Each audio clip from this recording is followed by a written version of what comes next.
আজকে অনেক সকাল সকাল ঘুম থেকে উঠেছি, কারণ মাকে নিয়ে ডাক্তারের কাছে যাব বলে। সমস্ত কাজ কমপ্লিট করে চলে এসেছি, এসে দেখছি মেয়ে এখনও ঘুমাচ্ছে। আর আমার তো মেঝেতে শুয়ে শুয়ে গা পিঠ পুরো ব্যথা।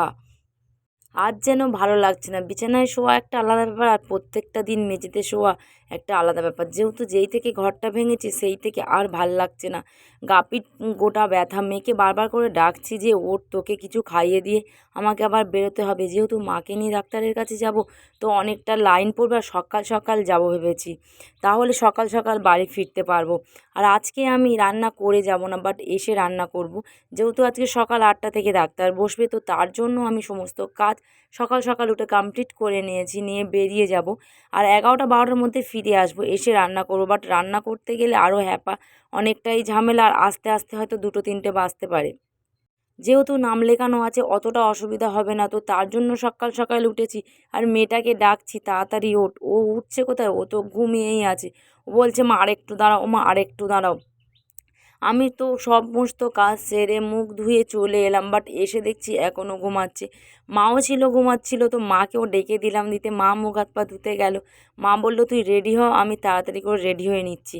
আর এদিকে দেখো, সকালবেলা আমি ঘুম থেকে উঠে ছাতু খাই, তো তার জন্য ছাতু গুলছিলাম। আর তোমরা ভাবছো যে দুটো গ্লাস কেন, দিদিভাই তো একা খাবে একটা গ্লাসে, বাট দুটো গ্লাসে কেন ছাতু গুলছি কারণ মেয়েটার জন্য। নিজে খাবো, আর মেয়েটাকে ডেকে তুলে খাইয়ে দিয়ে বই নিয়ে পড়তে বসিয়ে দিয়ে তারপরে বেরিয়ে যাব। যেহেতু ওর পড়া আছে, তো তার জন্য ওকে ডেকে দেব। ওকে না খাইয়ে গেলে ও সারাক্ষণটাই না খেয়ে থাকবে, বাট খাওয়ার কথা তো ওর মুখে নেই। যত ক্যাডবেরি বলো, চিপস বলো, উল্টোপাল্টা খাবার খাবে, বাট পেট ভরা পুষ্টি কোনো খাবার খাবে না। তো সকালবেলা ছাতুটা ওকে খাওয়াতে হয়, তাও ওর সাথে অনেক যুদ্ধ করে, ঝামেলা করে, ক্যাচাকেচি করে তারপরে ওকে ছাতুটা খাওয়াতে হয়। নিজের মনে কখনও ও ছাতু খায় না। তো তার জন্য আমি দুটো গ্লাসে ছাতু গুলে নিচ্ছিলাম, আর ওকে ডেকে মুখ ধুয়ে অন্তত ছাতুটা খাইয়ে দিয়ে বেরিয়ে যাব। আর কৌটোর মধ্যে বিস্কুট আছে, পারলে খাবে, না পারলে এসে খাবে। আর যেহেতু আমাদের নাম তাড়াতাড়ি রয়েছে, তো তার জন্য তাড়াতাড়িই বেরিয়ে যাব। এই রোদের মধ্যে যত তাড়াতাড়ি যেতে পারবো তত তাড়াতাড়ি ফিরতে পারবো, তো তার জন্য আমি রেডি হয়ে গিয়েছি আর মাকে নিয়ে বেরিয়ে যাব। আর মা ওই ঘরে এখনও ঘুসঘুস করছে। বারবার বলেছিলাম আগের দিন যে যে কোনো কাগজপত্র বলো তুমি একটা ব্যাগে করে রেখে দেবে, বাট সাথে একটা জলের বোতল নেবে। আমার মার তো কথা কানে যায় না, এখানে একটা ওখানে একটা ছড়িয়ে রেখে দিয়েছে, দিয়ে সমানে চিৎকার করছে, এটা দেখেছিস ওটা দেখেছিস। আমি তো বললাম তাড়াতাড়ি রেডি হও, অনেকটাই দেরি হয়ে যাচ্ছে, এরপরে কিন্তু তোমাকে লাস্টে দেবে। তো যা হোক, চেঁচামেচি করার পরে মা বেরোলো, আবার আমাকে বলছে তুই এটা নিসনি ওটা নিসনি।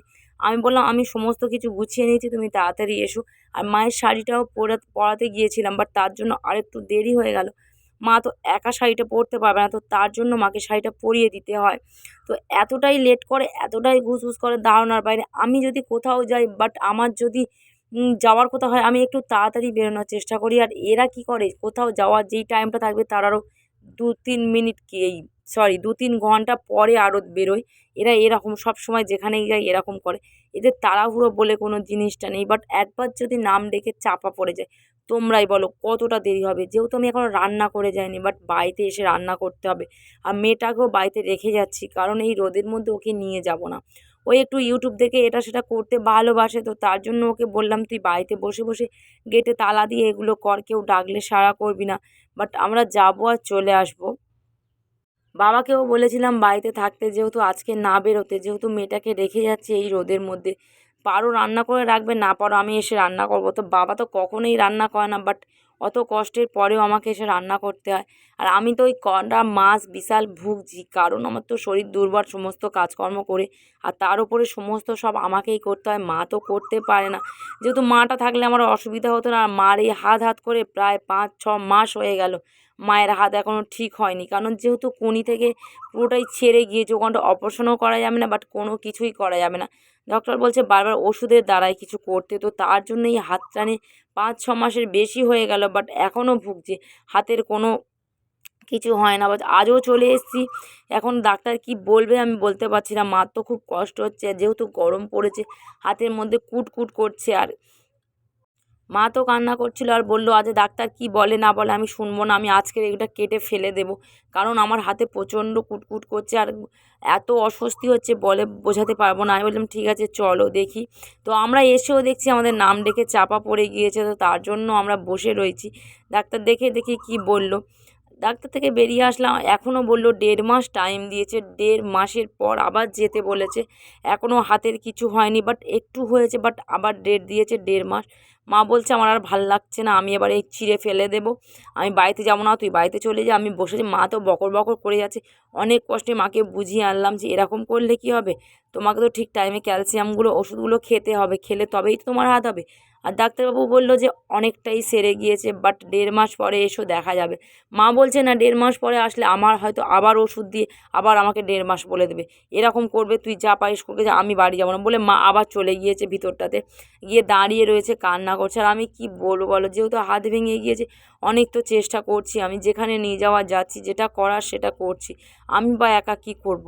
অনেকটাই বুঝিয়ে বুঝিয়ে মা তাড়াতাড়ি করে বাড়ি আসছে, কারণ মাকে বলছি চলো, বাচ্চাগুলো না খেয়ে থাকবে, বাট আমরাও না খেয়ে থাকবো তো বাড়িতে গিয়ে তো আমাকে রান্না করতে হবে, একটু তাড়াতাড়ি পাটা চালাও, তাহলে বাড়িতে গিয়ে আমি রান্না করতে পারি।